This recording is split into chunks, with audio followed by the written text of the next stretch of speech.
Kitabul Istighfar utawi iki kitab kang hadir mertelaaken maca istighfar lan njaluk sepuro. I'lam wa sira anna hadzal kitaba ing temen iki kitab iku min ahamil abwabi saking luwih penting-pentinge pira-pira bab alati kang yuktana kang den karepaken apa biha alati wa yukhafazu lan den reksa apa alal amali ngatasi ngamalaken wa yukhafazu alal amali bihi wa yukhafazu alal amali bihi wa bihi kalam istighfar wa qasatu utawa bihi kalam kitab ingin pikiran kitab wa qasatu lan aja sapa ingsun pitakhiri lan ngakhiraken kitabul istighfar wa qasatu pitakhirihi at-tafaulah krana ngarep ketularan ora tafaulan ya ora apa-apa kae al tapi qalil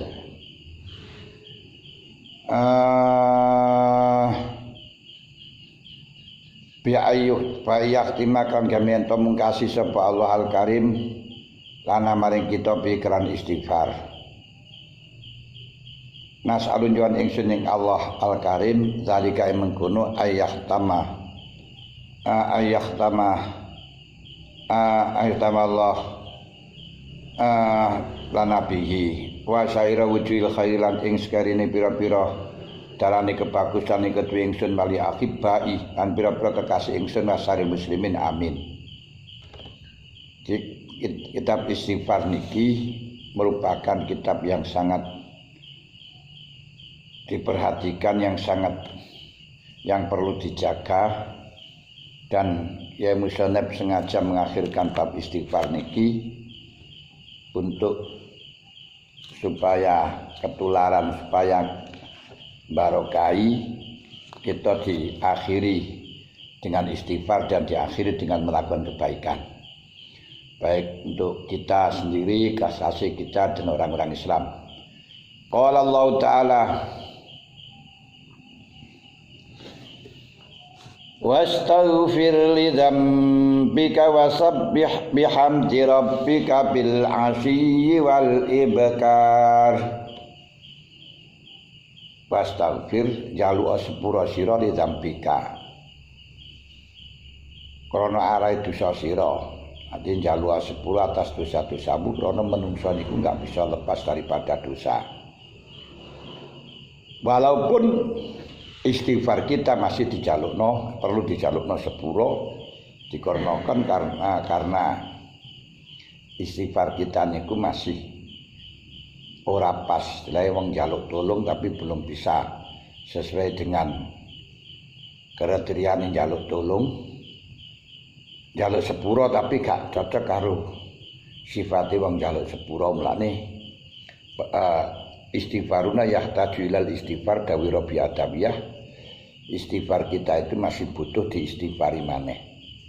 Awake njaluk sepuro lan njaluk sepuro kurang pas berarti jalukno sepuro maneh. Lan njaluk sepuro ya kurang pas mulane perlu dijalukno sepuro maneh. Seperti halnya kita melakukan kebaikan terus disyukuri. Ketika kita mensyukuri ya harus mensyukuri maneh karena bisa mensyukuri. Lah ketika mensyukuri juga harus bisa lagi mensyukuri karena kita bisa mensyukuri, dan seterusnya sampai kita enggak bisa syukur. Makanya Nabi Musa itu matur nang Gusti Allah, kaifa nasyukuru ya Rabb. Bagaimana saya bisa syukur dateng panjenengan Gusti? Wa syukurina yahtaju ila syukri. Syukur kula niku pasti butuh disyukuri. Syukur kula butuh disyukuri malih, syukur kula butuh disyukuri malih. Terus dawuh Gusti Allah, idza anta ta'lamu annaka la tashkuru fa anta syakirun. Kalau memang engkau sudah sadar bahwa engkau tidak bisa mensyukuri, itulah berarti kau sudah dianggap orang yang bersyukur. Dile awakmu iki wis ora iso wis rumangsa ora iso nyukuri, berarti kamu itu sudah dianggap bisa mensyukuri dari nikmati pangeran. Berarti syukur kalau memang kita sudah merasa tidak bisa syukur. Tapi bukan berarti tidak bersyukur. Ora iso syukur tapi ora syukur, ora dirani syukur. Wasabih lan yuno lan nyuwijekno sira. Nyucekno sira, bersihno sira. Kelawak saking sifat sing Gusti Allah, saking sifat kang ora layak. Kang ora layak bihamdi rabbika kelan pujine pangeran sira bilasin dalam waktu isuk waktu sore wal ibkari lan waktu isuk. Pagi sore bacalah tasbih, baca hamdun kepada Allah. Subhanallah, subhanallah, alhamdulillah, alhamdulillah, alhamdulillah. Ketika kita sholat diperintahkan untuk menghadirkan hati kita kepada Allah, mengekspresikan bahwa kita menghadap kepada Allah dengan perasaan bahwa kita adalah diketahui, dilihat, dimonitori oleh Allah Ta'ala. Bahkan apa yang kita lakukan sudah didhawuhkan oleh Allah Ta'ala.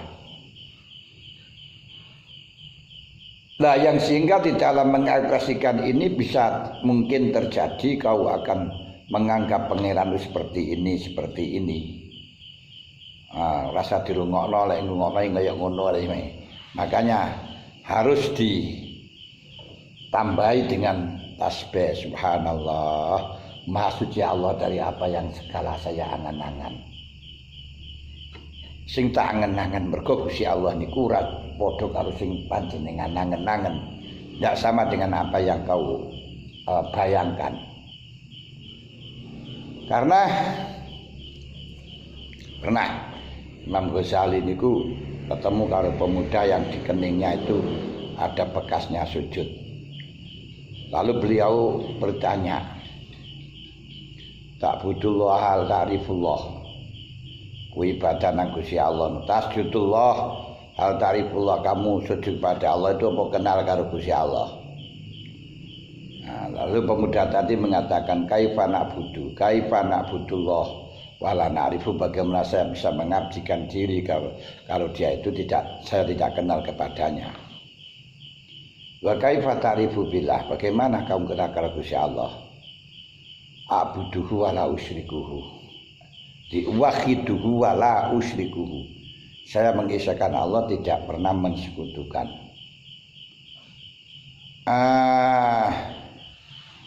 Na'buduhu wala ukayifuhu, yang penting aku ibadah nang beliau dengan tidak menggambarkan koyo opoan.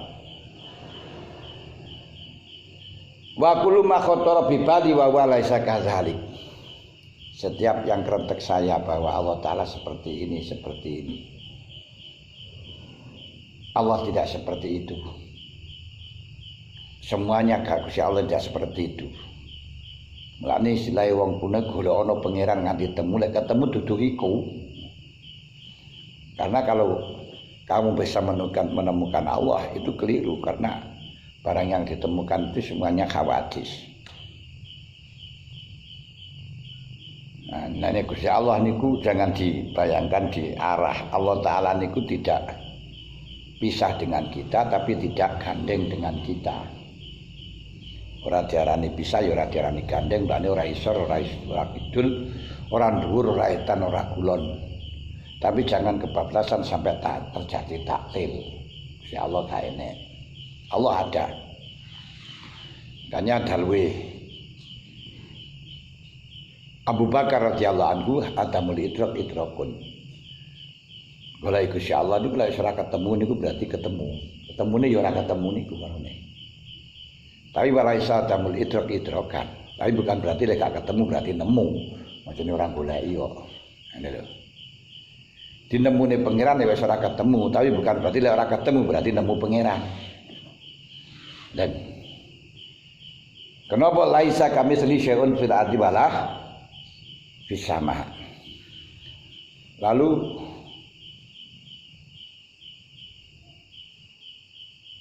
kalau kita tahu juga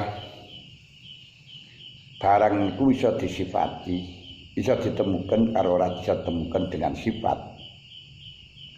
Barang yang wujud itu bisa digambarkan dengan tidak bisa digambarkan, itu terbagi menjadi 3. Pertama, wujud bisa digambarkan seperti wujudmu niku. Sause ketok terus kita gambarkan, sekalipun enggak ketemu bangka terbayang-bayang. Walaupun kamu sudah tidak ada, tapi karena baru melihat ini bisa dibayangkan, kayak rupanya kayak ngene iki. Kedua, barang itu tidak wujud tapi bisa digambarkan. Nah, diarani ono sapi, jaran kundase niku emas. Mripate neker. Sikile ku cor-coran. Wetenge niku sangka perak. Buntute sangka lirang. Nah, itu bisa kamu gambarkan, dalam arti bisa. Tapi gak pernah ada. Nah, yang ketiga sebaliknya ini wujud tapi nggak bisa digambarkan. Itu Gusti Allah. Jadi jangan dikatakan Allah Ta'ala di atas langit, itu tidak.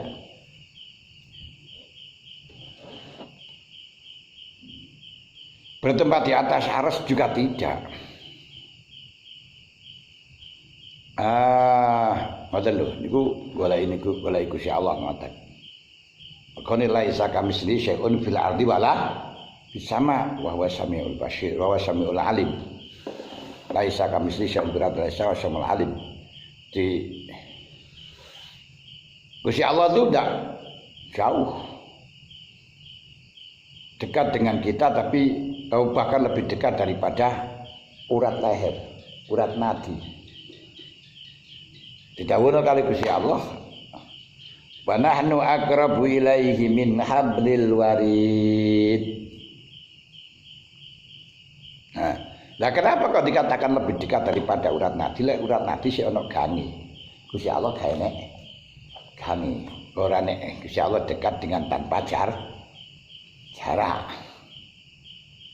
Jadi tidak berarti Gusti Allah niku di atas langit terus munggah mudhun tundak. Kalau Gusti Allah seperti di atas langit terus munggah mudhun, berarti orang yang agak di dataran tinggi lebih dekat kepada Allah. Sedangkan yang di dataran rendah lebih jauh dari Allah. Enggak seperti itu. Karena Gusti Allah dawuh fa idza sa'alaka ibadi anni fa inni qarib. Muhammad, kalau hambaku tanya kepada kamu tentang saya, jawaban saya itu dekat. Wa idz balagatil hulqum wa antum hina idzin tangdurun. Ketika roh sudah melesat di kolam menjing,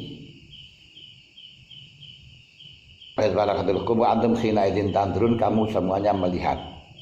Wa nahnu aqrabu ilaihi minkum, saya lebih dekat daripada kamu tentang roh niku.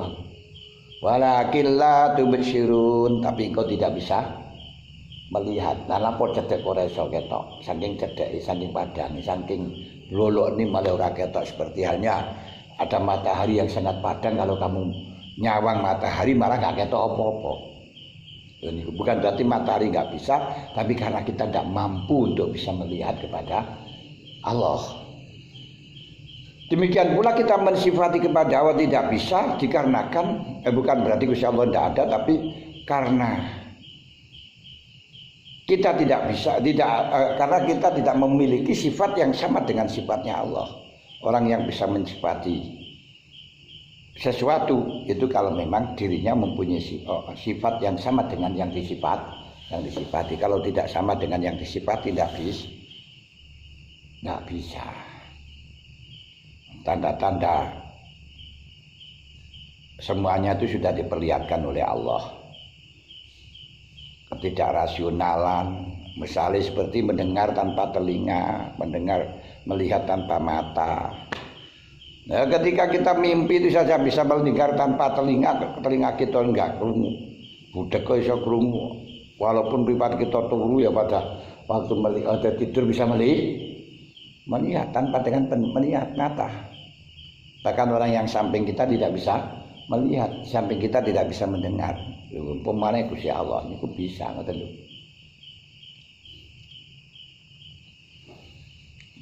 Zaman biyen niku lek diomongno sesuk itu kamu akhir zaman akan bisa mendengarkan orang baca Quran di Jakarta bisa didengarkan dari Blitar. Wah kon diomongi ngono jajal bathukmu anget apa panyet bulan ngene.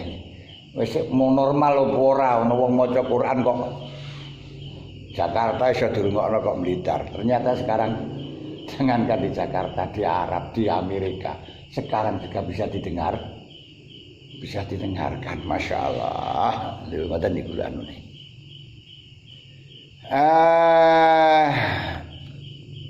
Ghafir.